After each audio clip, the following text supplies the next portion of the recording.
सुखदेव भगवान कहते हैं राजन, निद्रया ह्रियते नक्तम व्यवायेन चवावयः दिवाचार्थे हया राजन कुटुंब भरणेन वा। निद्रया, जिसे जल्दी मरना है, जिसकी मौत सिर पर नाच रही है, उसे क्या करना है? निद्रया ह्रियते नक्तम। निद्रया मतलब नींद पर कंट्रोल, कम सोइए। क्या करना है आपको? कम सोना है। और ज्यादा क्या करना है? तस्मात् भारत सर्वात्मा भगवान ईश्वरो हरि श्रोतव्यः कीर्तितव्यश्च स्मर्तव्यश्चेच्छिता भयम्। सुखदेव भगवान ने 4 बातें बताई परीक्षित जी को कि 4 बातों का ध्यान रखना। पहला, तस्मात् भारत सर्वात्मा भगवान ईश्वरो हरि। सब में भगवान को देखना स्टार्ट करो।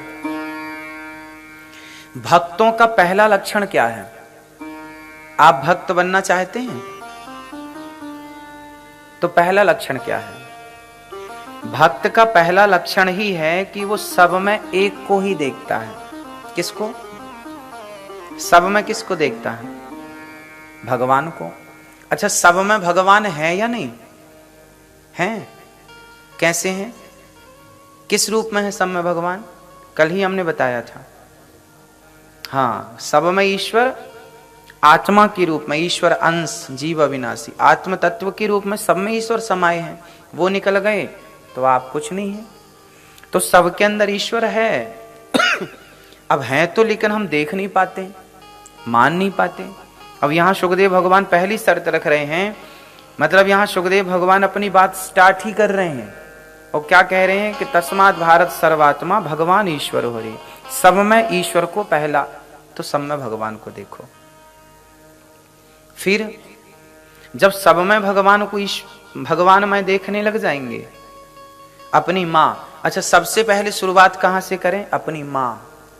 अपनी मां को भगवान के रूप में देखो। फिर पिता, फिर हमारे यहां कहा अतिथि देव, मातृ देवो भव, पितृ देवो भव, आचार्य देवो भव, अतिथि देवो भव। माता, पिता, गुरु और अतिथि को भगवान के रूप में देखना चाहिए। तो पहले अपनी मां को भगवान के रूप में देखने का अभ्यास करो, प्रैक्टिस। अभ्यासेन तो कौन्तेय वैराग्येण च गृह्यते। करने से सब होता है, अभ्यास। पहले अपनी मां को भगवान के रूप में देखो, फिर पिता को भगवान के रूप में देखो, फिर गुरु को, फिर अतिथि को, फिर धीरे धीरे जहां दृष्टि जाए वहां सब कृष्ण है ऐसा मानो। और इसके बाद शर्त रखी श्रोतव्य, अधिक से अधिक सुनो। भगवान ने कान कितने दिए हैं और मुंह 1।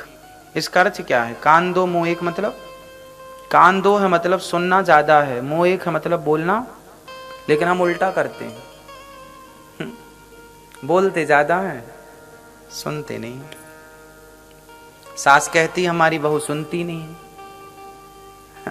बाप कहता हमारा बेटा नहीं सुनता।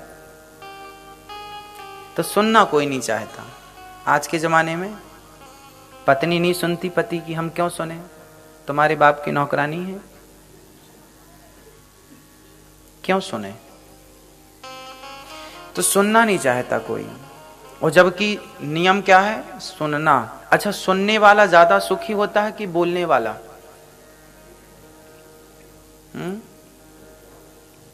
सुनने वाला ज्यादा सुखी होता है। इसलिए आप लोग सुनने वाले बनो, लेकिन आप क्या बन जाते हैं? बोलने वाले। इसलिए सुनिए, कान 2 हैं, ज्यादा से ज्यादा सुनो, बोलिए कम। बोलना वहां चाहिए जहां जरूरत है, वरना सुन लो। पिता की सुनो, मां की सुनो, पत्नी की सुनो, पति की सुनो, गुरु की सुनो, सुनो, बोलो कम। तो श्रोतव्य, अधिक से अधिक क्या सुनना चाहिए? कान है तो क्या सुने? निंदा सुने, चुगली सुने या कथा? अधिक से अधिक क्या सुनना चाहिए? कथा। लेकिन क्या सुना जाता है? चुगली, निंदा, फलाना कैसे है, फलाने कैसे है। अच्छा, यहां लंदन में निंदा चुगली सास बहू वाली चलती है कि नहीं? चलती है? मतलब यहां भी आदत नहीं सुधरी।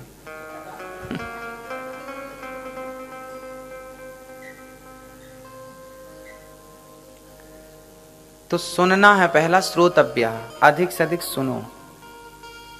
क्या सुने? कथा। हम लोगों को समझाते हैं कि देखो, कई बार आप दूसरों के बारे में बात करते हैं, फलाने के बारे में, फलाने के बारे में। हमें क्या करना? आप बहुत अच्छे हैं, इससे भी हमें क्या करना? और आप बहुत बुरे हैं, इससे भी हमें क्या करना? हम ये ना देखें कि आप कैसे हैं, हम ये देखें कि हम कैसे हैं। बुरा जो देखन मैं चला, बुरा न मिलिया कोई, जो दिल खोजा आपुना, हमसे बुरा ना कोई। समझदार वो नहीं है जो दूसरों की कमियां देखे, समझदार वो है जो स्वयं की कमी देखे।